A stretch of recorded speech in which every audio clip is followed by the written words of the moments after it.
What is going on, everybody? Welcome back to the Phaithful Phanatics show, live here on a Tuesday morning. Happy March to everybody out there. I am one half of your host this morning, Dylan Davis. To my right, my faithful co-host, Scotty. I know it has been a minute since we've been here on the channel. If you watched a couple of our previous shows here on the DSM Philadelphia YouTube channel, obviously I was in a different setup, had my phone up, and I was telling Scotty pre-show, I hate doing bad content for you guys. I hate the look of it. I hate the audio. I hate the volume. I hate the delays. I hate everything about it. Yeah. So I was trying to get this whole Wi-Fi and internet connection fixed that I have going on at my house.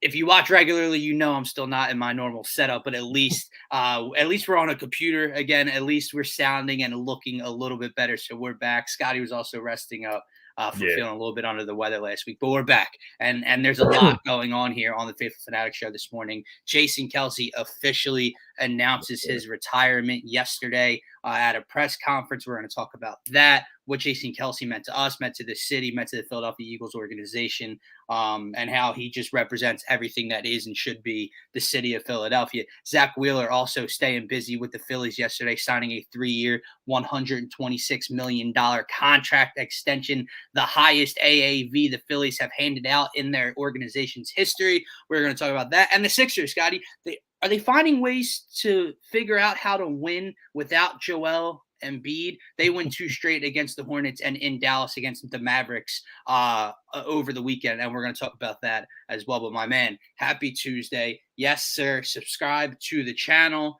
Hop in the comment section like our man Hunter's doing right now. But Scotty, what's going on, man? Hey, good morning, man. Happy to be back on here. You covered it well. It's been a freaking while since we've been on here. But we've had a lot going on, man, just between your internet issues, that violent stomach virus that I got last week that lasted like 7 days. It's still here, man. Like, it's still just lingering right now. Like, I can feel it in my body, but like it's gotten a lot better. And I'm not, stuck by the toilet 24/7. So I can actually watch sports this week. Watch sports over the weekend. But I'm happy to be back. Obviously, a lot of news breaking down. We are getting close to the Philly season starting. They're in the middle of spring training. They're getting contracts done, getting guys taken care of. You mentioned the Sixers, man. Obviously excited to talk about them in a positive light. It's been a while. So it'll be fun to get into that for a little bit as well. And then, of course, the Jason Kelce news, man. That's probably the biggest thing, to come out of the weekend. And it hits us, bright and early on a Monday. It gets us right for the week, right? It kind of sets the tone in a sense. But I will say, before we get into too deep into that conversation, I'm wildly optimistic about the Eagles post Jason Kelce, and it has nothing to do with really Jason Kelce. It's not to say that his impact isn't felt; it will be felt. But I'm a little optimistic. I would say more than maybe some other people that feel like we're losing like a lot of leadership. I get that. But new era in Philly, and it's been coming for a while, right? Yeah. There's still those guys that are lingering from the old era, the Super Bowl era, right? Where we actually won the Super Bowl. Brandon Graham announcing he's trying to come back. He's coming back this year. One more year. Yeah. Fletcher Cox hasn't said anything official yet, but the rumors. It's weird. That one's weird to me because I swear he was just on a podcast talking about maybe playing for the Steelers as well. So I don't know. I saw it might have been Phil Beard of Knowledge that said it on Twitter, where Fletcher Cox seems like one of those guys that maybe could come back like mid-season, kind of like an Ndamukong Suh type ring chase a little bit. So it's interesting, man. Interesting time in Philly sports, brother. You said something very key where it's been a long time coming for Jason Kelce, and not just over the last couple of off seasons and seasons end has he kind of hinted or teased or thought about the fact of retirement. And up until now, he has always come back. One more year, one more go at it. And now it's official. He's done it. When he sent out that tweet yesterday that there will be no keg video this year, he's holding a press conference at 1 p.m. Everyone knew what that meant, right? No one's holding a press conference. Travis Kelce isn't flying into town. His parents aren't there. If he's just announcing that he's returning for one more year to the Eagles. But even though it was a long time coming, I didn't think it was going to hit me like that, man. Like, I'm being dead serious, right? Yeah. Jason Kelce might be the only dude that could have 50,000 plus grown men in the Philadelphia, Pennsylvania, South Jersey area with with tears kind of swelling up in their eyes a little bit on a Monday afternoon. It's probably the only dude that could get that to happen. I was legitimately like sad yesterday, and I'm one of the people that knew it was coming. Like there were people out there that were kind of going with the speculation and getting the Facebook clips and getting everything and saying, "Oh, he's going to come back. I think he's going to come back." And I'm like, no. He's not, right? He's not tailgating with Bill's Mafia. He's not chugging beers and jumping out of windows of suites at Arrowhead. He's not doing all this if he's coming back to play another year. So I was prepared for it, but I really wasn't. And the 7-minute tribute video the Eagles put out, the clips of him crying at the press conference, everything. Fuck, man. It hurt me. And all I will say is, Jason Kelce, man, you are everything that this city should be, wants to be, inspires to be, and is, right? He talked, even in his press conference, a lot about his emotions and how he's a very emotional person. Dog, what are we getting crushed for this offseason? How emotional this fan base is and overreactionary at times they can be from those emotions. That's what he is.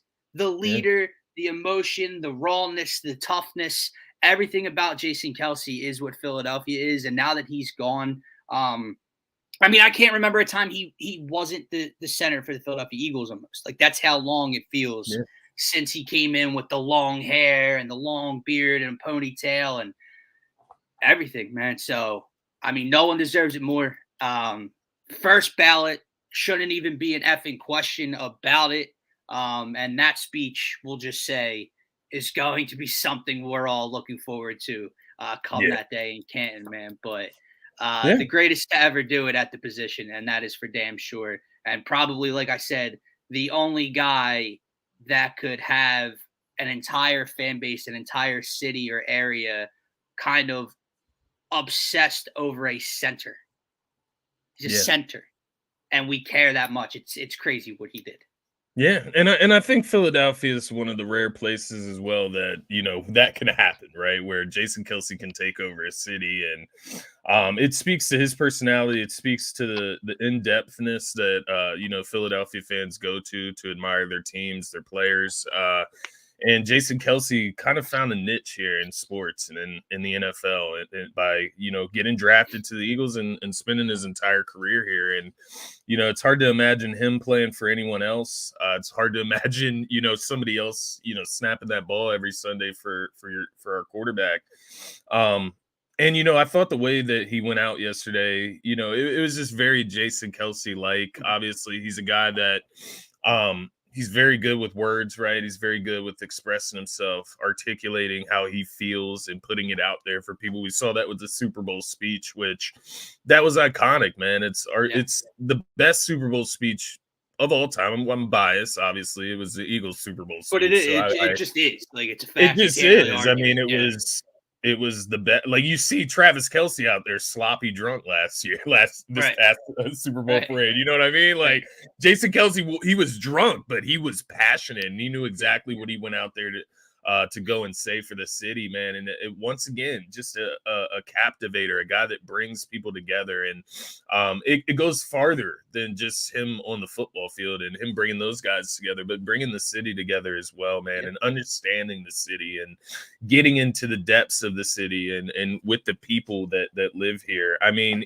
like you guys said, he lives, he breathes Philadelphia. He lives, he breathes the Philadelphia Eagles. I'm interested to see what he does next, right? Like, he's got the New Heights pod with Travis. I know Travis, like, these guys have been in the league for a long time, man. Travis is knocking on the door of retirement as well. And when you look at what these guys have accomplished, you have to ask yourself at a certain point, what else do I have left to do? And that's the case for Travis even more. But Jason, same thing, man. A 6-time All-Pro, right? Since 2016, 6 straight All-Pro center nods for Jason Kelce. Right, the most by a player above the age of 30, I believe, or 31, whatever I saw. And I mean, you see how he left everything out on the field, man. I just can't say enough about him. I could go on no, and on here, man. But the thing that stuck out to me is that he went out in the most Jason Kelce way ever with that press conference, with this speech, with drawing you in for 20 minutes before he yeah, actually says that he's retired. yeah, Even though you know what's coming. And I just appreciated every moment of him kind of going back through and just reliving his career. And it kind of took me back through that time as well, yeah. right? I Like it mean, took us all through he went through all of those everything, bro. moments. The And Snow Bowl, his favorite the game, the Snow Howie Bowl. Roseman getting sent to the back of Yeah, Novacare, right? I Like mean, he get brought put in up the back He office. brought up Nick Foles' rig, right? He talked about it all. He talked about everything, man. The Super Doug Bowl, Peterson. I Philly mean, yeah. special. He talked about Zach everything. Ertz. It And was that's the great. thing. You start to remember guys like Zach Ertz that passed Yeah, through. You know what I mean? The yeah, guys that he played with. I mean, right. Because it's even though crazy. it's not It's a a long crazy time time. ago at all, it's 3-4 years ago that these guys were here. And again, Zach Ertz is an all-time great here. He's a Super Bowl champion. Yeah. He scores the game-winning touchdown in the Yeah. Super Bowl to bring the city its first title ever, right? But as years draw on, and especially in the mode the Eagles have been the last 2 and 3 years with making the playoffs each year and winning and getting to a Super Bowl, and you're in this win now mode, you kind of let those past guys slip to the back of your mind. Yeah. And it's like, and when he takes you back through those memories, it's like, oh yeah, that was a really cool time. Let me ask you a question. How would you have felt, bro? Yeah. Because I know a lot of people wanted it and the clip was thrown out there. How would you have felt if he took you on this roller coaster ride for 20 minutes and cried and let out all these stories, and at the end of it, instead of retiring, pulled out the Wolf of Wall Street speech and just said, I'm not fucking leaving. I'm not leaving. How would you have felt? I would have been happy. Obviously, I would rather have him than not have him at the end of the day. And he obviously had a lot left in the tank, in my opinion. But to that point, he kind of ended with saying that he feels that he's overrated at this point as a center. And I thought that was interesting. He's extremely humble, bro. And we I don't can't think see any wrong in Jason Kelce. Yeah. There's no way I would ever say Jason Kelce sucks, even if he's sucking. So right. he's right. He's very, very humble. He's earned and that, I don't though. think it's a fake public humbleness kind of thing. Like I've seen, again, clips in the show of the New Heights podcast and other, when they have guests on like Shannon Sharp and Gronk and all these other legends and all-time greats that talk about him with this respect and how he's the greatest center of all time. He literally like has like this awkward smile. He puts his head down. He shakes his head like, no, you're crazy. Like I don't think like Jason Kelce, I think believes in his soul that he is just this, however tall he is, this undersized dad bod kind of a football player that somehow found success, and that's just not true. He's the GOAT. He's the greatest of all time at the position, and I think if you say otherwise, we might have a little bit of a problem. But I think that's something else I respect about his decision to do it now. I saw Chris Collinsworth talking about it, how he could come back and play another year. He could come back and play 2 more years. He's still at the top of his game. He's still probably the best center in the game right now, right? Even at this age and this point of his career. There's something about going out on top. And I don't want to use the phrase overstaying your welcome. It wouldn't be overstaying his welcome if he stayed here until he had nothing left in the tank.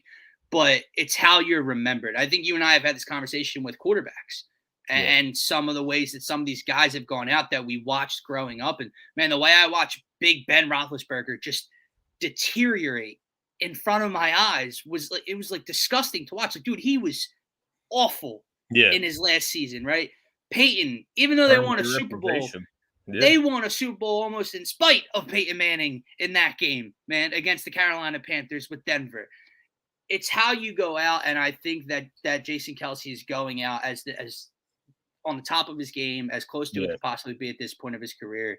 Bro, just from a human perspective, before we move on, like, you got the wife, you got 3 little girls. His wife has said sometimes about like how his back and playing with the girl. Like, go move on to that part, bro. Play with them. Do everything you can before that back starts acting up from playing the position you've played your entire career, right? So go do all that stuff, live your life. Like you said, he's got the New Heights pod. Sure, we're going to see him on Fox or CBS or NFL Network, wherever we're going to see him this year, even if it's just to a guest spot here and there. You're going to see Jason Kelce a lot. And I feel like all I've done really is talk about his on the field stuff. The Eagles autism stuff, going down to Sea Isle every year and bartending and doing that. He's the man. He literally just is the man. Know. He's yeah. So no, I agree, man. Jason Kelce, the Phaithful Phanatics show, thanks you for being the center of the Philadelphia Eagles and being the face of the Philadelphia Eagles all this time, my man. So appreciate it and enjoy retirement. Right. Let's move on. Let's move on to some happier talk because that sucks. That sucks. Zack Wheeler, man, breaks Dave Dombrowski, John Middleton, and the Phillies break some news of their own on Monday following the Kelce announcement or right before the Kelce announcement. 3 years, $126 million contract extension. It is over $40 million per year, Scotty, for this extension. It's the highest AAV the Phillies have given out in their history. But we just talked about well-deserved with Jason Kelce, and this is also a well-deserved contract for Zack Wheeler. Thankfully, I have not seen any backlash, any pushback from the Phillies fans on social media. That is a good thing. That means we're all in agreement that this is a good thing for the Phillies and for Zack Wheeler. A couple things here, man. Yes, the AAV seems like a lot, and it's the most, I don't know if it's the highest right now for pitchers in the league. I forget what Garrett Cole's making, so I'm not going to say anything that I'm not sure of, but I know it's the highest. It says here, with a salary of $42 million, Wheeler's deal is the most lucrative extension in baseball history in terms of average annual value. Yep. It is also in the neighborhood of the richest salaries for pitchers. There it is. So we are. I am somewhat correct there. You're on par, my man. Right there. My point is, if you take the first contract, which was just an absolute steal of a deal that you were getting for that guy's production at that time, and you want to mesh them together, the AAV comes out in the mid to low 30s. It's just a steal of a deal. It's a great deal for a guy that is top 3 in the world right now in terms of starting pitchers. As Dave Dombrowski talked about right next to Zack Wheeler, not only is he one of the best pitchers in the game, Scotty, he is, if not the best, a top 2 to 3 big game pitcher in the world right now. Aliens had the death ray pointed at planet Earth. Who do you want on the bump? Zack Wheeler is in the conversation. And that's all you can ask, man. So you get this deal done. You lock him up. They obviously locked up Aaron Nola with his deal to begin the offseason. And that's kind of where I'm at right now with what the Phillies are doing, man.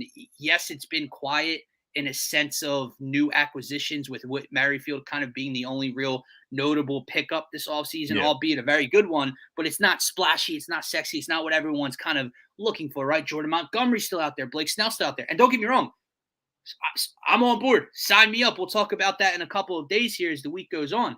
But I think what Dombrowski and Middleton have done in terms of locking up this core to keep this championship window open for the next 4 to 5 years with those two at the top of your rotation is very important. But they're also advertising something very important to the baseball world and to players out there. And that is that Philly takes care of their guys. And you see what they're doing with these long-term deals with some of these guys. Yes, they're not willing to give that to Snell or Montgomery right now at their points of their willing to having their guys backs and paying them what they deserve, as you can see with the Aaron Nola deal and Zack Wheeler making them top priority this offseason. So I think that's huge moving forward. I think it's huge at the deadline. I think it's huge for off seasons to come.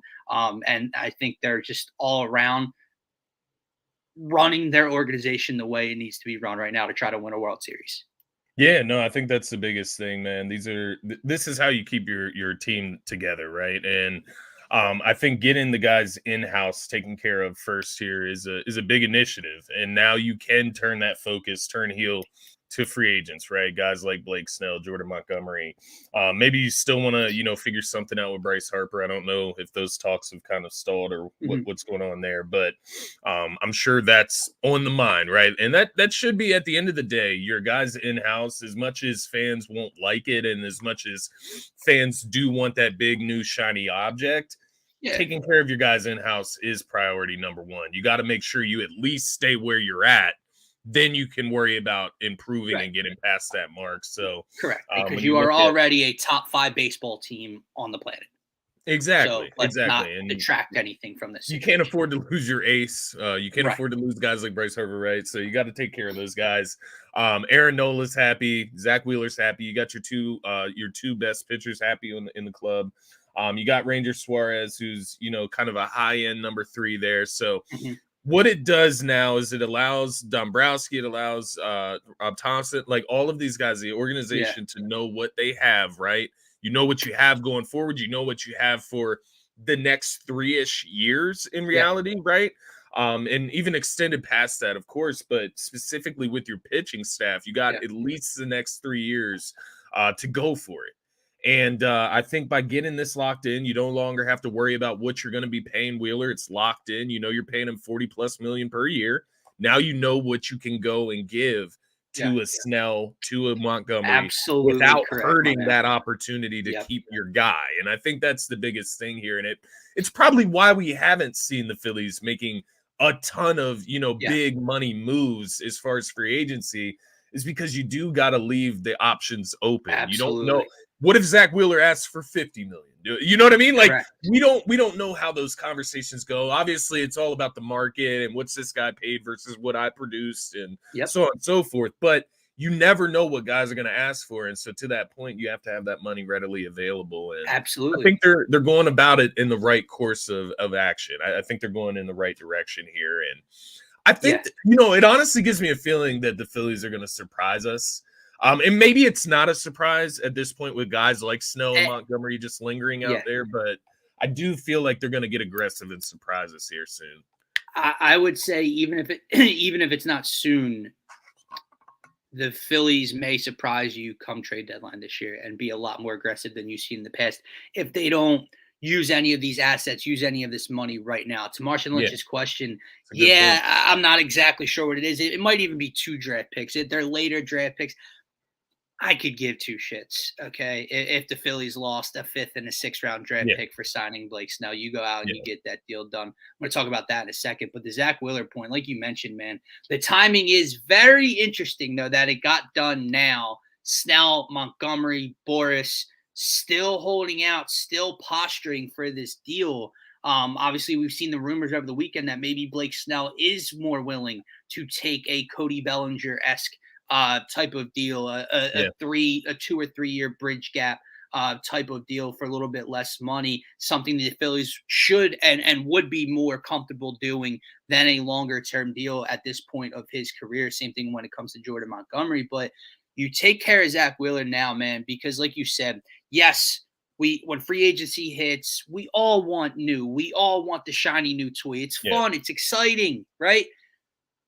What if the Phillies went out and gave Jordan Montgomery or Blake Snell a 3 or 4 year deal for X amount of money this offseason? They didn't get the Wheeler extension wrapped up. Talks, went throughout the season. Maybe Wheeler doesn't want to talk about it throughout the regular season. He wants to focus on pitching and baseball. So his agent says, we'll come back to it after the season. Well, and then guess what? Zack Wheeler becomes priority number 1 for any serious contending team with a lot of money to throw at him next offseason. And now you're in a bidding war for the game's number 1 prize. Now, let me ask you something. Yeah, we might have the shiny new toy right now this offseason, but next offseason, you risk replacing Zack Wheeler with, let's just say, a Blake Snell right now because he walks next year. Yeah. We happy then? No, we're not. So it's not new. It's not, we did that. It's still the same old, what we've had, but it was what was necessary to get done. And now that that's out of the way, now that your ace and your top 2 are taken care of, somehow, some way, these 2 are still on the market, Scotty. Yeah. And we're already over the tax. We're already up here. We're already one of the top 3 or 4 payrolls in Major League Baseball. What's one more little deal kind of big deal going to do, you know? Well, what's he going to do? So, I Is mean, not to like shift gears from Zach Wheeler's yeah. awesome contract and deal, and I'm so happy that he's back for the foreseeable future. But go get me Blake Snell or Jordan Montgomery, Dave. Go Yeah. push all the chips to the center of the table and let's go get this thing done. Who's the more coveted prize out of those two? Who would you say? I don't That off of is a my tough my question. novice knowledge, I lean towards Yeah. Jordan Montgomery just because of what he just did in the World Yeah. Series, but, Yeah. it's not everything, I get that. No, it is a tough question, man. I think obviously Montgomery coming off the World Series championship, helping Texas get there and finish that job against Houston. Seeing the way he just shut down Alvarez and that Yeah, lineup in the 2 games he pitched was disgusting, really. And yeah, now I just remember watching the World Series this past year in heartbreak because of what the Phillies just did, and or against Arizona. Yeah, well, they played Houston first and then Arizona. Excuse me, but yeah. um, like just watching Arizona flail at his slider and his off-speed stuff, and then next time around knowing what he's going to do and still going after the same ball, like it was nuts to watch. But I think, don't hate me for this, I think Snell is the higher ceiling guy. I think Snell has more wicked stuff. I mean, he is a 2-time Cy Young award-winning pitcher. Um, I think there's just two different sides. Blake Snell's higher ceiling, more wicked stuff. He's going to be top 3 in strikeouts, but maybe he only throws 5 or 6 innings, where Jordan Montgomery might not be as shut down on certain occasions or even as much as Blake Snell is over the course of his season, but maybe he's more stable. Maybe he's 6 innings every night. Maybe he's, instead of Blake Snell's 5 innings and 2.8 ERA, maybe Jordan Montgomery's a 3.2 ERA with 6 Yeah. innings per. We know that he can pitch in big moments, a la last postseason. So it's tough. I don't really know which one. All I know 'Cause it's is like I'd love either or.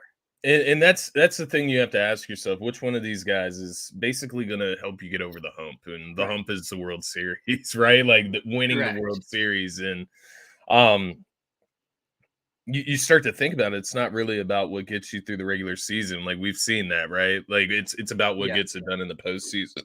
So, it's an interesting thought. I think either way, either one would be a W at the end of the day, coming out Yes. of the offseason, adding that to your pitching staff. Either one, Because you you're know gonna what be it's happy got me with. thinking of, man?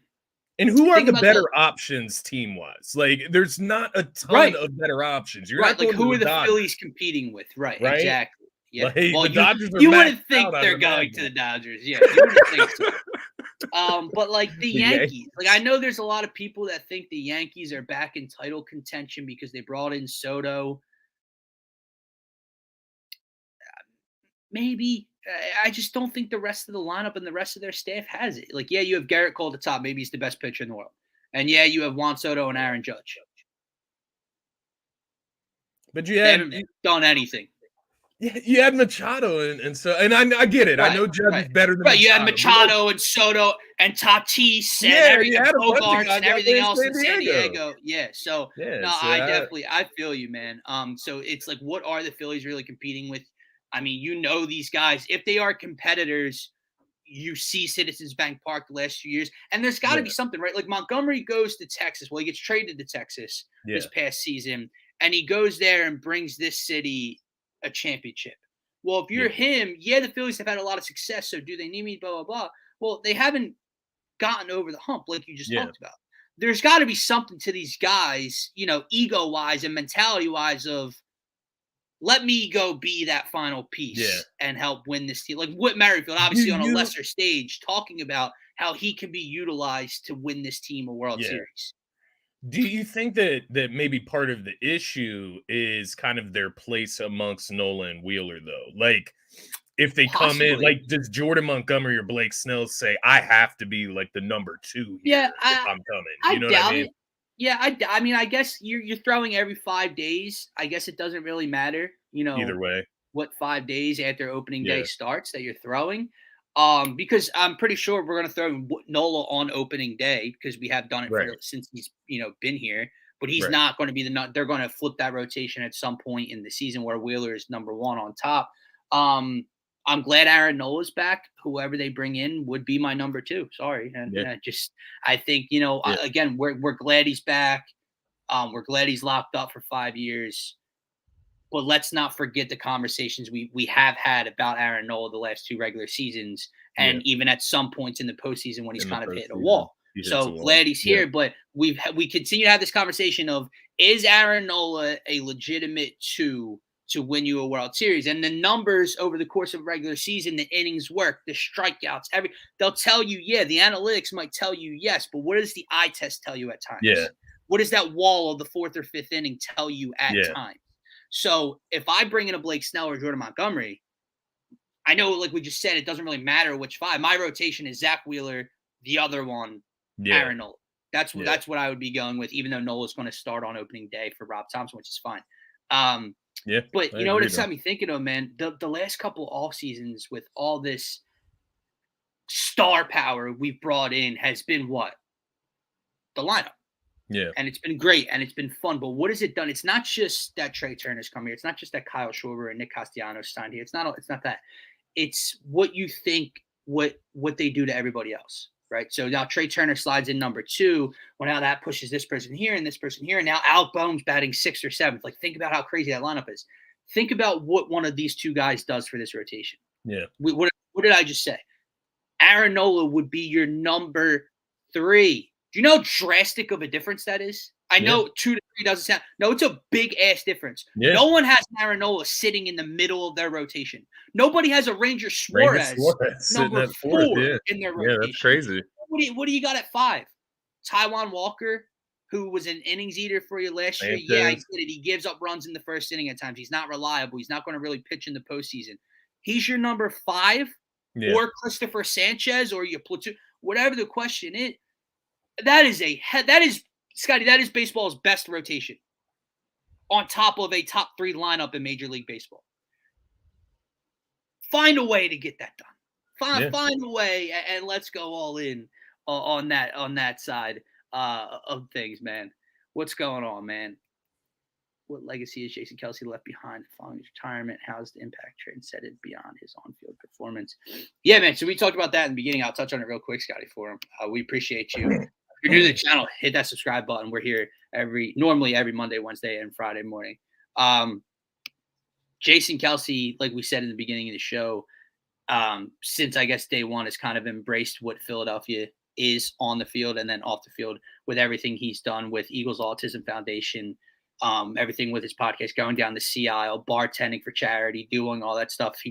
Travis comes with him. So the family as a whole, and Jason specifically, has just done so much. You know, what's funny to me, Scotty, too, that a point we didn't bring up is, like, you would think probably for the most part, even though he's called Philadelphia home since his career began, you would think once that career is over, maybe they leave, right? Maybe they go somewhere. Maybe they go somewhere warmer, somewhere maybe nice, or whatever they want to do.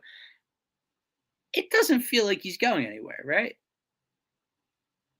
doesn't feel like Jason's leaving. So that's the funny part, man. Yeah, but it's interesting. Yeah. It makes you wonder, right? Where exactly does Jason live around the city or in the New Jersey area or wherever it may be, right? Yeah. No, it is interesting, but he doesn't seem like a guy that's going to leave the Philadelphia sports community. And that's what he loves Jeff Stoutland, man. He loves him. Yeah. He loves that dude. And so I could definitely see Jason Kelce as a guy who loves football. There's two sides of where Jason Kelce could end up. And I think one side, he could end up in the entertainment business very easily. He's very entertaining. He's very well-spoken. But he could also end up in coaching as well. And back in the Eagles coaching staff, maybe under Jeff Stoutland, and Stoutland takes him under his wing in that facet as well.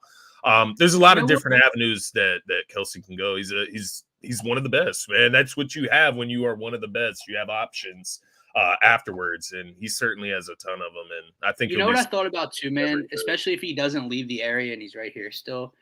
It's like you're retired, so go retire, do what retired guys do. But like, even if he's not coaching, how many times do you think you see him at the link this year? Right. You know what I mean? Like, it almost feels like this dude. Like, I just look at guys like Connor Barwin, who are still part of the team. He's not really a coach. Right. He's just kind of like an ambassador almost. Right. Kelce could easily be that, like for sure. I'm sure the guys would love to have him around the locker room and such, even if he's not playing. So, yeah, no, we could go all day Right, so about to Jason your Kelce. point, maybe that leadership doesn't necessarily go away. Maybe just the player on the field and snapping the ball. The play on the field. But yeah, man, back to that Phillies conversation. And again, I know the point was the Zack Wheeler contract talks, but it does. The timing makes you think what's going on with Jordan Montgomery, what's going on with Blake Snell, and can the Phillies possibly get something going? What Scott Boras is doing, these guys are taking a chance, man. And Boras is taking a hell of a chance right now. And I say that because who's going to fold first, Scotty? Are teams going to start to fold as spring training drags on and the regular season approaches? Or are one of, if not both of these starting pitchers and Scott Boras going to have to fold, which egotistically doesn't seem to fit the bill of Scott Boras? Yeah. Because if they fold, what's that do for Scott Boras' business moving forward? Now, obviously, nothing's happening to Scott Boras as an agent and in Major League Baseball, but you get my point. Like you are holding these dudes out to the bitter end, man. I mean, regular season's like 3 weeks away, bro. Like literally, legitimately 3 weeks away almost. And these dudes, I'm sure they're throwing somewhere, but they're not throwing live. They're not doing what's needed to get that arm stretched out, right? So you're risking injury. What happens if they have to fold, in a week or 2 weeks before the regular season starts? And what's that do for Boris's guys moving forward? Because it's like, hey, bro, I'm sure Jordan Montgomery and Blake Snell are holding out under the advisement of Scott Boras and what he can get them, right? And what happens when that doesn't happen? What happens when he gets them probably an even lesser deal that teams would be willing because it's so late and they're feeling the pressure and Blake Snell goes, oh, I'll take that 1-year deal from New York when he could have gotten a 3-year, $90 million contract somewhere else. I'm reading this article in ESPN right now from Jesse Rogers. It came out yesterday, I think. Today's the 5th, right? Yeah, yesterday, the 4th. And it says agent Scott Boras said Monday, just in the past week, 4 new teams have inquired about free agent pitchers Blake Snell and Jordan Montgomery. Said the extent of interest is unknown as there are teams, but Boras said the calls for those players are beginning to pick up as the need for pitching increases. No. Scott Boras said there is a pitching panic going on in baseball. No, he's such an idiot. He's such an idiot. More teams are reaching out, Scott, because they know your guys are pressed. Like the price is going down. Yeah, you idiot. Oh, my God, man. Like, you talk about the ego, and I know Harper's. He's got a posture, right? Like, but man, I can't stand him, man. I think what he's doing, I think what this is doing is bad for baseball. I think it's bad for guys moving forward. 4 new teams have reached out because Blake Snell apparently is willing to take a lesser year, lesser money type of deal. That's what's drawing the interest, not because they're folding and giving into what you guys were trying to demand from day one. Egos, man. Players got them, but agents got them even more. You're muted, bro. My bad. Yeah, my dog was barking. Didn't want that to get in on the pod. But no, I was just agreeing with you. I thought that article was really funny. He's got a posture, and I think the fact that you speak to media, you put these quotes out there, you gotta put yourself. You gotta make it seem like there's interest from multiple teams, right? I would love to know who the 4 teams are. I'm just curious. Yeah, right. No, it's an interesting time, man. The Phillies are in a good spot. I believe they take on the Orioles this afternoon. I believe. Zack Wheeler, I believe, is actually throwing today. Yeah, he's getting the start there. So it'll be interesting to see how that goes. I have to check that out this afternoon. But can't wait, man. Can't wait for opening day. And I know, bro. I'm itching for it. Started. My mind keeps getting so distracted, especially with like the Embiid injury. So like night to night, the Sixers, it just feels like a little bit less. And I know I saw you having a conversation on Twitter before where it's like no one's wrong for feeling that way right now. Like if you want to wait for Joel to get back. Now they won 2 in a row. We're going to get to them in a second. But it does feel like, a matchup against Boston, it's not really a matchup against Boston. You know what I mean? Like Yeah. the best player in the world's not on the floor. So Yeah. what are we trying to accomplish here? What are we trying to prove here? But so you have that. Obviously, football season's out of the way. Nothing going on with free agency yet until that opens up and the NFL draft comes along. So it's like I'm sitting here waiting for March Madness. Sitting here waiting for MLB and the Phillies to open up on opening day, and it's like just give me that. The Sixers gave me the stomach flu, Marshawn. So that's how down legitimately. I was from the Sixers. The Sixers were so bad for a period of time that they legitimately shut down my internet and Wi-Fi connection that I could not watch them for a period of time or speak on them. That's how bleak things were looking there. I'm interested. I want to see here. Did they play last Saturday? Because that is when I got sick to my stomach. No, they didn't play last Saturday, so I can't blame them for that. But yes, that is when my illness started last week. Well, if they played on Friday night, it could have translated. Yeah, absolutely. Oh my God! Could have been the reason why. Hey, we're back now. We're front runners, I guess, or fan weather fans. You can call us whatever. I don't care. I like the team more when they're winning. That's just the truth. Winning does cure all, man. Winning cures all. Especially there was a time there where we're watching Tobias Harris basketball, right? Mm-hmm. There's a slump. We can call it a slump. It's beyond a slump. I mean, if he gave it to you, he might have just cured you over the weekend. Yeah, see, and I'm feeling better now. Like I'm coming back to life. So, he's had a hell of a 2 games the last few games. It's so wild the variance in fans and fan response because you have like this group of people that are like, get your Tobias apology forms. It's like, dude, we are beyond apology for it. It does not matter what Tobias does in these last like 20 games. Correct. That you will never get an apology form from me for what he has done to an Embiid era. Unless some level of this Tobias Harris shows up for 4 weeks in the playoffs and helps win a championship or get to a championship. And here's where I feel we can one caveat. Transition into Sixers talk now. And Tobias Harris was phenomenal over the weekend, man. Especially in Dallas. And that's the game I'll try to focus on a little bit more. Yeah. But the Horn, like, first of all, he is a professional gaslighter, okay? Because he played probably the worst basketball of his entire career over the last 2 weeks or so since Joel Embiid's been out and even longer. And then gets on national television and drops 30+ on the road in Dallas and helps the Sixers steal a win against Luka and Kyrie, which was a big win, by the way, and we're going to talk about it. But like you're just a professional gaslighter because now we look like we're crazy to the public and to the world. That's like, what are you guys talking about? This is Tobias. No, it's not. But the Charlotte game, right? Like people were getting so high. It was a really good performance. I'm glad he played well in Charlotte. They got a win. Congratulations. But people were actually like starting to like muster up a conversation on social media against the Hornets, though. Like why would I give 2 shits what Tobias Harris does against the Charlotte Hornets when I watched what he just did against the Boston Celtics and against whoever the hell else we just played at home, right? Why would I care against the Milwaukee Bucks? Why would I care what Tobias Harris does against the Charlotte Hornets? Now, the Dallas game, different story. Very, very, very crucial win for this team. And I guess I'll ask you this. We're going to probably talk a lot about Tobias Harris and go back and forth on him over the course of the next couple of minutes here. But I know it's only 2 games, and I know one's against Charlotte.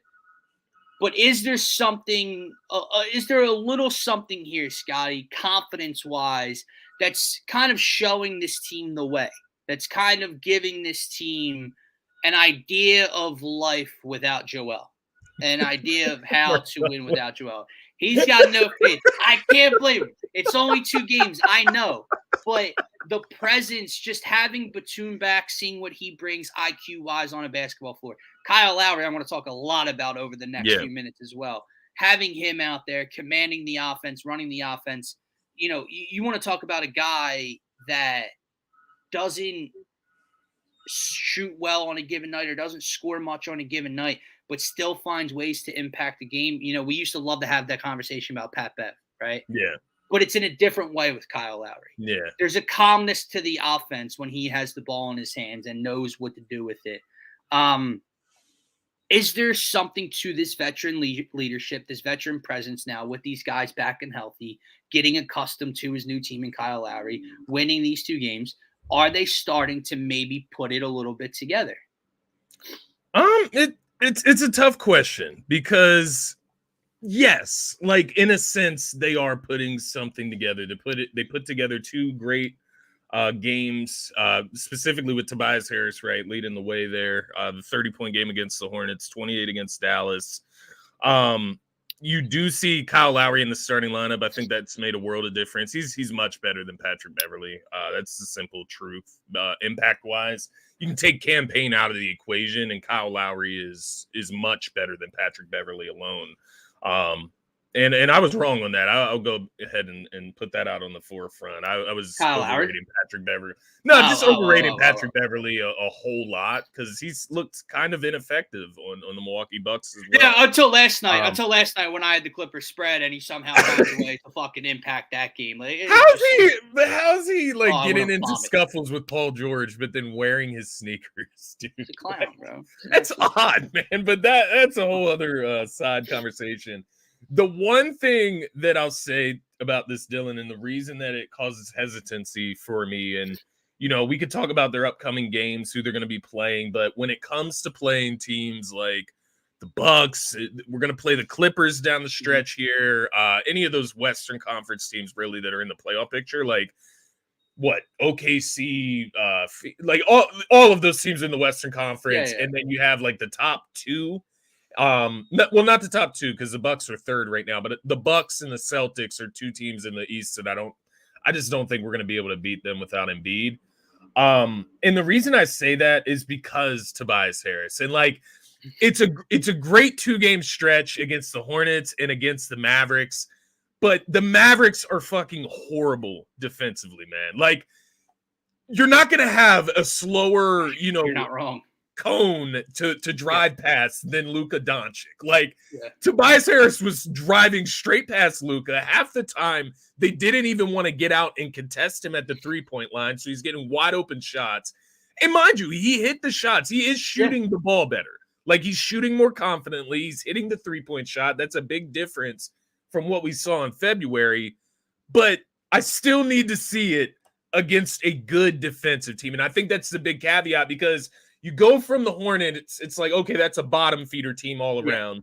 You get to the Mavericks, it's like, well, this is a playoff team. That's an MVP candidate in Luka Doncic. Like, that's a good team. They're horrible defensively.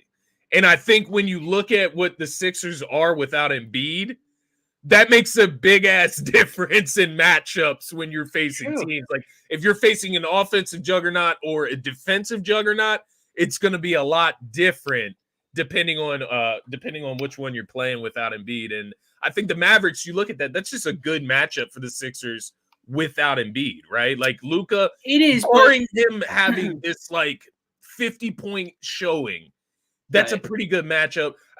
Guys get hot from Dallas. They can score the rock. Don't get me wrong. They are an offensive team. I just think that matches up a little bit better right now versus like a Milwaukee Bucks team that has seemed to found something defensively, or some of those other Western Conference teams that can play a little bit better defense. But like the Minnesota Timberwolves, for example, right? Like that's a horrible matchup without Embiid. No.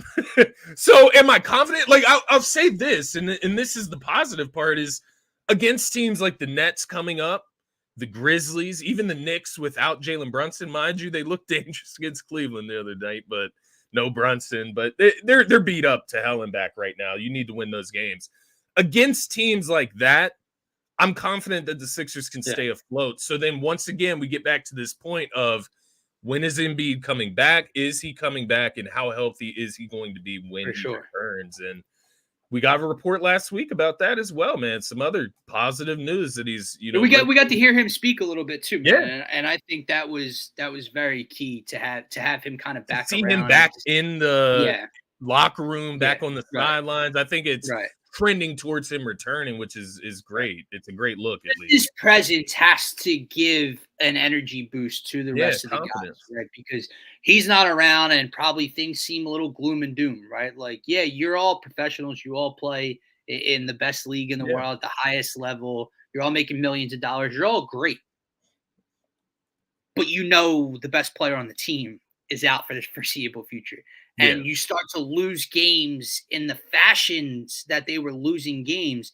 That's got to kill your mentality Yeah. for a stretch of time, right? And you forget kind of how to finish games out, which I thought was going to happen yesterday, which is why I thought that was, or 2 days ago, excuse me, which is why I thought that was another reason that it was a nice win to get out of the way, because you felt that pressure down the stretch. You didn't have Joel out there on the defensive end or to lock things down on the offensive end late. And you found a way to overcome it. Tobias hit shots. They made free throws. Everything. Game over. And you get that win. I think defensively, I would just point out, like you said, yeah, they have guys that can get hot, but the Sixers were atrocious defensively the last couple of games without Joel Embiid. You played Kyrie Irving. You play Luka Doncic in their house. You come away with a win, hold them to 116. Not that it's really holding them, but still. Just to get that out of the way probably felt good for this unit. Yeah, on the road too, man. It's a big win. It's not to diminish what that I would win. say, I'm more diminishing this 2-game span that Tobias Harris is on, where he looks like a fucking all-star. Absolutely. You need to no. you need to continue to see. Here's the things you need to see, right?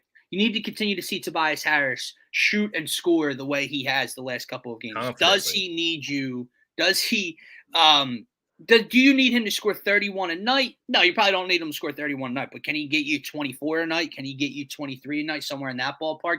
Yeah, I think that's going to be huge for the Sixers to win games moving forward. What version of Kelly Oubre Jr. are you going to get? Are you going to continue to get, right? Are you going to get Kelly that's scoring clutch buckets down the stretch of games in the fourth quarter, late in the third quarter? Or are you going to get inconsistent Kelly Oubre Jr.? These are all things we have to continue to see. The one thing I will say, again, it's only 2 games, and specifically that game against Dallas, but we were a very big vibes team to start the year, and even just 2 months ago. You saw the way this team was getting along together, and you saw the energy and the love and everything like that, and vibes were high. And then the trade deadline comes, the Embiid injury comes, all the other injuries are going on, there's illnesses going around, and it just seems like a different team had been out there for a while. You and I were texting, man, like, what's going on with Nick Nurse and Buddy Hield? He's not playing in the fourth quarter. When he's coming out, he's not even dapping anyone up. He's just sitting there. I watched Buddy Hield sit on that bench yesterday and go berserk for Tobias Harris. I watched Buddy Hield. Tobias, he was open on the wing. Tobias pump fake the pass to him, got the defender to move, knocked down a corner 3, and Buddy Hield runs over, daps up his teammate, and gets back on defense, and they lock in on defense. I'm seeing Kyle Lowry go nuts for it. That's what I'm looking for, right? Because there's new pieces, there's new faces, there's new egos, personalities, everything. How is this team meshing on and off the floor? And now you kind of saw a glance of that, right? It's funny you say that, because that is something that tends to worry me, man, is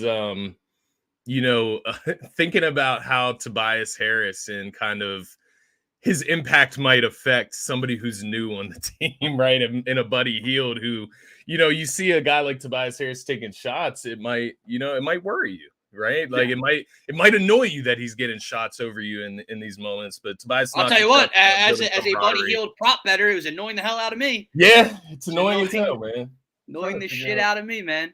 But hey, a win is a win, and to get these guys playing on the same level. But yeah, just seeing all these guys, Nick Nurse even making the adjustment, right? Paul Reed back on the bench in that role he knows and is comfortable with. Mo Bamba gives them some length and some size in the starting 5, and it's worked out the last 2 games. Now, again, what does that look like against the Boston Celtics? What's it look like against the Milwaukee Bucks? We're going to have to see in the near future. But at least he's, tinkering with things and figuring things out. The last guy, like I said, I'm going to talk a decent amount about is Kyle Lowry's presence before we wrap up the show here, man. Joel talked about it, and I think you're seeing it. Kyle Lowry has a lot more left in the tank than I originally thought when he was bought out and signed here in Philadelphia. Now, come postseason time, are we going to want to see 35 minutes of Kyle Lowry? Probably not. If they're fully healthy, you're not going to need to see that much of Kyle Lowry. But you're getting that right now, and it's paying dividends. And the trust and the chemistry that the head coach and this new kind of leader have already from their time in Toronto and winning the championship with the Raptors, I think is showing pretty early. Like Nick Yeah. Nurse trusts this dude to Yeah. command his offense late in games, out on the floor to close out games, hell, putting him in a starting role at this point.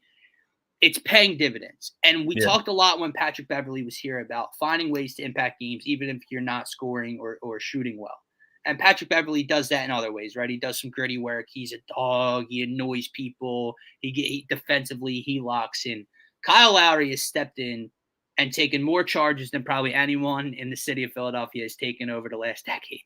Kyle Lowry is coming in, even when he's not shooting the ball well or scoring much like the other day, controlling the offense in the half court late in games to get the best outcome for their offensive set is what I saw a lot of against the Mavericks. Yeah. He wasn't shooting the ball well from the corner, Scotty. He wasn't, whatever. But like I said, the calmness and the just having that unit together, commanding the offense, it takes Maxey off the ball a little bit more late in games. It's opening up a lot of things for this Sixers offense without Joel Embiid on the floor. And that's something I'm looking forward to continue to see, the growth of Maxey off and on ball, and just having high IQ guys out there. Nico Batum and Kyle Lowry out there together. It works. It just works in the half court. No, I agree with you, man. I think Kyle Lowry's been a breath of fresh air. I think, it's just so funny seeing guys like Kyle Lowry come in. I think we said this about Nico Batum earlier in the season when we traded for him. But seeing guys like this come in, and it really shows the disparity that we've been working with as far as like level of IQ the last few years. And it really shows you the difference once you get to the playoffs and why things fall apart with some of the players. Like, once again, I'm not sitting here trying to drag Tobias back down to where he was, but like obviously his IQ is something that comes into question often. And it's something that you just when you can clearly notice the level of IQ difference when a guy like Kyle Lowry steps on the court for your squad at the age of like 35. Yeah. That shows that there was an issue. There was a malpractice before. And I think in that sense, it's a breath of fresh air. I think right now, he's your starter, man. Next to Maxey, he's your starter. Even when Embiid comes back, I think that even makes more sense. With the whole Melton injury right now. Yeah.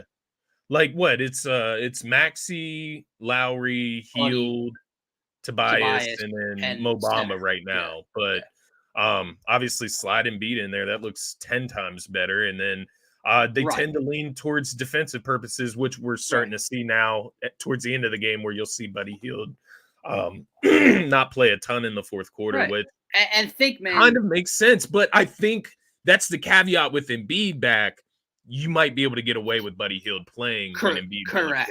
And when you need a big shot knocked down, Buddy Hield. And I also don't think Buddy Hield's some sort of liability defensively. I haven't really seen it. He tries hard, man. I mean, he tries more than Kelly Oubre Jr. tries on defense. So I don't really get that whole thing. Kelly had the hot hand in Dallas, so he's a little soft, if that makes sense. Like he's a little like touchy. Like I feel like you touch him, you might get like pushed over. But like he's a shooter at the end of the day. He's out there to shoot the ball. And I think the fact that we've seen him implement his game in other ways, right? Like he's a guy, he's had like over 5 assists a couple different games for this team. I think he's averaging over 4 assists a game. He's averaging over 4 rebounds a game. So he's adding in other facets. I just think we're not going to see the true Buddy Hield effect or impact until Joel Embiid comes back. And I think that stands true for everybody else. Like Nico Batum, like think about what Nico Batum looks like with Joel Embiid on the floor instead of Mo Bamba or Paul Reed. Kelly Oubre, all the same. So this whole roster, I think, is very well. I think people get lost in that when they're losing and Joel's injured. This roster's set up very well for when Joel Embiid comes back in terms of shooters, in terms of IQ, in terms of spacing. I think it's very well put together. Buddy Hield, to me, is the one guy they have to continue to figure out while Joel's recovering, because he came here, other guys were injured, and he took the city by storm, right? He's scoring over 20 per game, 9, 8, 7 assists. He's playmaking. He's finishing off the dribble. And then they start to get healthier. He's taking less shots. He's not playing in the fourth quarter. What are they doing with Buddy Hield? I think to keep him comfortable, to get him the shot. Because that is the one thing that has bothered me, even though they're continuing to win games. Yes, it's because I'm losing money, but also just from a viewing perspective and as a fan and wanting to win more and in bigger moments. Like, man, Scotty, yeah, if you want to say Tyrese Maxey, needs to be shooting 10, 11 threes per game, that's fair. Buddy Hield needs to be right next. Buddy Hield needs to be shooting 7, 8, 9 a game for this team. And instead, over the last couple of games, he's shooting like 5 and 6. And Tobias Harris is shooting 5 and 6. And Kelly Oubre shooting 4 and 5. And Kyle Lowry's taking 4 and 5. And it's like, no, there needs to be a greater discrepancy in 3-point shooting when it comes to Buddy Hield and the other guys. I think because the thing is, he's taken 8, 7, 9. 6 is the lowest amount that he's taken. But like, I think the problem from what I'm seeing is like when it's coming. It's when it's happening, and there's no initiative to like get Buddy to get him the ball, in the offense. To get him a look. No initiative. There's no plays. We watched that one game. Like, it was the game I had over 13 and a half, and he had 13 in the third quarter, and he barely played the fourth quarter. Yeah, and it was against Charlotte, I think, and he didn't get it. And I'm sitting here like, he checks back in the fourth quarter, and they out of a timeout, they draw up a play, and it was to move someone, get a pin down screen by Batum, and it got Tobias an open look in the corner. Well, he missed it, and I'm just like, Tobias, how isn't that look for Buddy?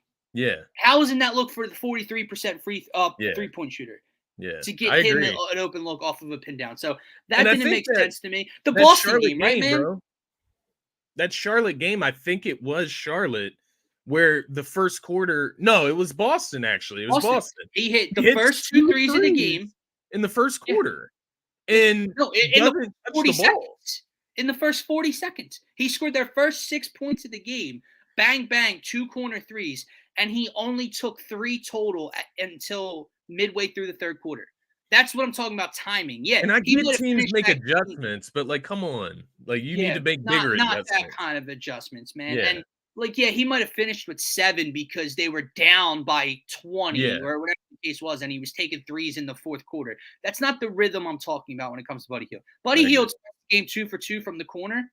You find ways to get Buddy Hield open looks and get him the ball in the first half. And like instead, he got one more look.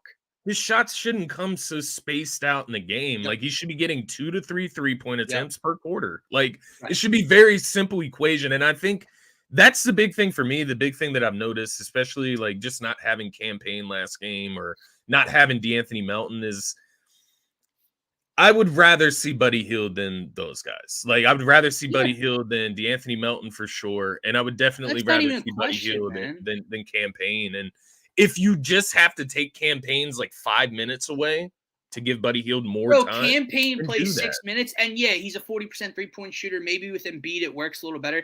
Campaign plays 6 minutes, chucks 4 threes, and takes 7 shots. Campaign's getting in the game to try to score. Maybe he's hot, maybe he's not, but he's taking those shots regardless. Campaign again. I'm not saying I'm not happy he's here. I'm not saying he hasn't played well. Right. If Kyle Lowry got beat up, I would be happy to have Campaign step in his place. But I just we talk about vibes and buying in. Campaign feels like the dude that got traded here that is on the last year of his deal and is trying to showcase what Campaign can bring to the table when he checks in on a roster next And I'm not saying you shouldn't want to showcase, but bro, like I said, literally, Scotty, you played 5 minutes and was 1 for 4 from 3. Yeah.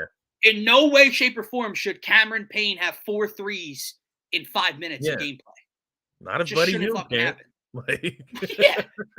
Not if Tyrese Maxey and Buddy Hield aren't getting those looks. No, you don't get those looks, bro. So it's crazy, man. The worst collection of contract play. It's a mix, bro, for sure. I mean, Kelly Oubre Jr. mixed in with this group, and don't get me wrong, I think Kelly Oubre Jr. has exceeded expectations. He's solid. But even last game, man, 1 for 7 from the 3-point line. It's like you're having a great game. Get into the rack, read the room, right? Yeah. Stop jacking it up, man. Like, you don't need to. Honestly, especially in crunch time, he's still bro. That one, like, you realize that one came from the wing in like the final 3 minutes of the game. So he was like 0 for 6 and still said, "Nah, it's Kelly time," and shot the 3, bro. And I'm You made sitting it. here like fucking sick because I had Maxey for 25 points in that game against Dallas, and my man is just like not getting any shots right at the end of that It's game. crazy. Between It's Tobias crazy. and Kelly Oubre, they took every single shot down the stretch in that game. And nonetheless, though, they're playing better basketball. I did want to give Maxey some credit. I know we're running out of time here, but give him some credit for what he's been able to do without Embiid. He's really stepping up as a leader, orchestrating the offense. I know Kyle Lowry has helped in that as far as like taking care of the ball, low turnovers.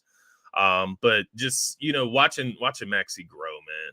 I mean, it's never been so no brainer to like give a guy the contract that he's going to deserve this offseason. Like absolutely. I mean, it's we never just been an talked about easier Zach Wheeler. Like, you discussion give for Zach me. Wheeler whatever he wants so he doesn't hit free agency next year, and they did that. You extend Tyrese Maxey to them. You give him that max slot, and that's what's going to happen. Lock him in for Embiid's window, and let's see what they can do together, man. I think he's that good. And still somehow, some way gets the worst whistle in the entire association. It's like, so I swear annoying, to God, man. I swear to God, Thanasis Antetokounmpo could check into a game and get a slightly better whistle than Tyrese Maxey does in the paint. It's unbelievable. It's so annoying. It's so annoying to watch. It's so annoying to watch. Like, like you said, maybe not Thanasis, but I mean, it's a wild. Yeah, example, I mean, it was exaggerative, but you get. I know though. But like to watch like a Damian Lillard, for example, like the way he goes to the rack, he's not nearly as athletic or explosive as Tyrese Maxey, yet he gets a 10 times better whistle. He shoots 10 times as many free throws. And again, I know, and that's even the other extreme, because that's Damian Lillard, right? He's built that. That's the other profile. extreme. He's built that, right? But to your point, like, and I love how Maxey's starting to handle it publicly, kind of talking about it. Nick Nurse talking about it, getting into refs during the game, because, like, bro, we always talk about how he's the Energizer Bunny. He's always got that smile on his face. And then, like, I don't know if you saw that. I think it was the second half against Dallas where he didn't get a call. I think the ball went out of bounds, so that's why play was stopped for a second. And he was like full charge towards the ref. And someone went to grab his arm, like a Sixers player grabbed his arm, and he like swiped his arm away. And then another player went to grab his arm and he swiped his arm away to get to the referee to say something about that call. And it's like, bro, good. Like, good. Like, seriously, like, because again, some refs aren't going to like it, and maybe some refs stick it to you by giving you an even worse whistle. But you have to be vocal about it and let them know what the hell they're seeing or not seeing, and figure that out. And maybe you'll start to get, some more respect for your age by just commanding yourself a certain way. So we'll see, man. I was going to say, to wrap up, his ability, Scotty, to take over stretches of games like he did in the beginning of Dallas. Like, sure, would I have liked to see him have the ball in his hand, and him be the one taking over in the final 3 minutes when Dallas was coming back? I was a little confused why he didn't take any shots down the stretch in that case. Yeah.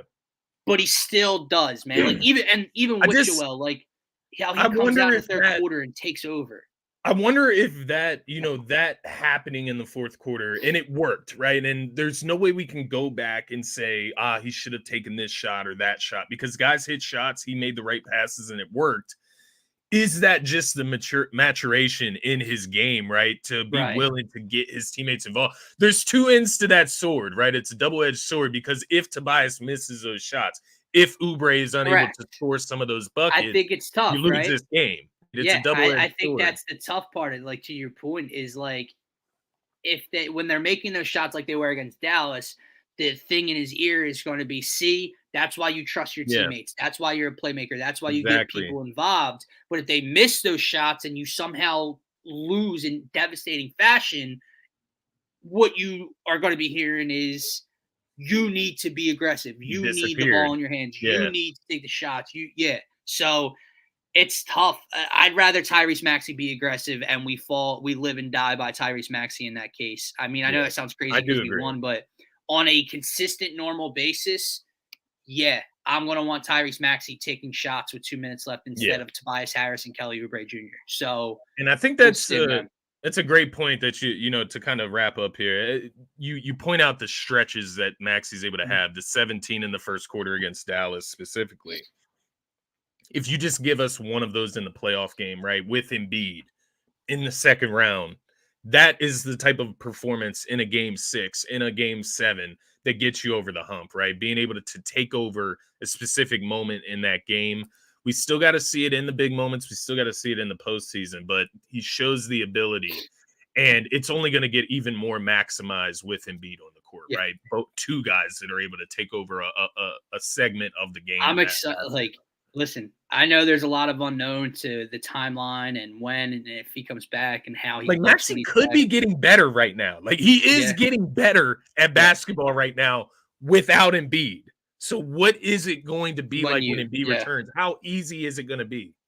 Same thing, man. But the whole that's why I think the roster is built so well, because we know Batum's going to be better with Embiid. Yeah, Kelly has been better with Embiid. Goes down the line for everyone. Yeah. We haven't even seen Kyle Lowry or Buddy Hield or campaign with Joel. Like you get these guys that's that can exciting stuff. Lowry and Buddy, man. Those two are exciting with Embiid.